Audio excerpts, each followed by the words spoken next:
Yan guys, it's Bear. Christmas is approaching. Yan o, may mga Christmas decoration na. Yan o, pang-decorate na pang Christmas. May Christmas tree ng naka-display and mga balls. Yan. Diba? Malapit na daw ang Pasko. Ito ang grocery. Nasa grocery ako ngayon.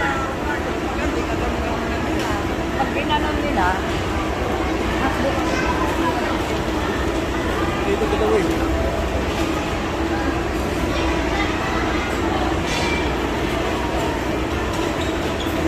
Si Kuya Guard, tinabihan ko yung kanina. Kasi may umaaligid sa akin. Tumatabi sa akin kanina kaya lumipat ako dito sa pwesto.